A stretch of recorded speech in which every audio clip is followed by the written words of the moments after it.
Quem não é batizado não está salvo? O batismo, o que nós temos da revelação divina? Que ele é necessário para a salvação, ou seja, é o caminho seguro. Claro, não basta ser só batizado. Você tem que ser batizado, aí você tem que viver a fé, obedecer os mandamentos, viver o amor, né? Fazer jus ao batismo. O batismo é a base, é o alicerce para você edificar a sua vida de fé. Mas, e aqueles que morrem sem o batismo? Boa pergunta. Qual a resposta? E agora, hein? Eita! Aí nós temos várias situações. Primeiro, a igreja não desacredita da salvação daqueles que morrem sem o batismo. Agora tem que entender o motivo pelo qual morreu sem o batismo. Primeiro existe o batismo de sangue. O que seria o batismo de sangue? A igreja vai dizer aquelas pessoas que morrem pela fé, morrem pelo Cristo, sem ainda terem recebido o batismo.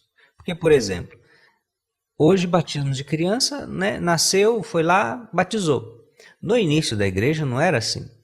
Como o batismo era prioridade aos adultos, os adultos faziam um caminho de preparação de anos, 1, 2, 3, 5 anos, o chamado catecumenato. E se essa pessoa morre antes? Né? Mas já havia nela esta preparação, né? Já havia um caminho de fé. Por exemplo, os santos inocentes, que foram aquelas criancinhas que Herodes mandou matar. Mandou matar por causa de quê? De Jesus, para tentar matar Jesus.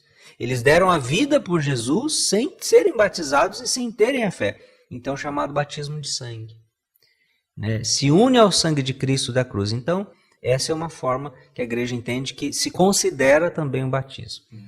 Há também o chamado batismo de desejo, que é o caso dos catecúmenos. A pessoa desejava se batizar, estava se preparando para isso, mas ela morreu antes do batismo. Então, esse desejo, se tudo desse certo, ela chegaria ao batismo, então a igreja vai dizer o quê? Que os frutos do batismo, então, ela já recebe, mesmo sem o sacramento do batismo. Então, os pais que, né, queriam batizar a criança, a criança adoeceu, morreu, mas havia o desejo. Esse desejo Deus já leva em consideração e aquilo já é assumido como um fruto, como se a pessoa tivesse sido batizada, né? E uma terceira situação, que é aquela situação mais das pessoas que nem conhecem Cristo. Sei lá, num país lá que não tem o cristianismo, que é outra religião, povos, né, de outras culturas, não são cristãos, e essas pessoas que não são batizadas, elas não têm salvação? Então a igreja vai dizer, no Catecismo, número 1260, todo homem que, desconhecendo o Evangelho de Cristo e a igreja, mas procura a verdade e pratica a vontade de Deus, segundo o seu conhecimento dela, pode ser salvo. Pode. A igreja não garante, sim, mas diz que há possibilidade dessa pessoa ser salva. Ou seja, a pessoa que não conhece a Cristo e não conhece a igreja, não teve oportunidade.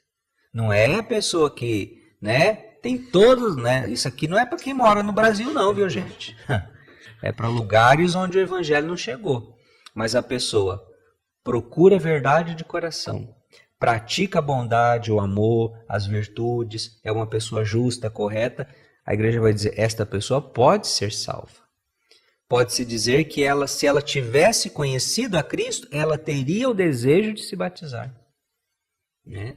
Então essas pessoas, a igreja vai dizer que elas não são excluídas da salvação. Bacana isso, né? Sim. A igreja ela não fecha as portas, mas ela vai colocar assim, na misericórdia de Deus. A gente não pode declarar, porque senão a gente vai contradizer a palavra, né? Que o batismo é necessário para a salvação. Sim.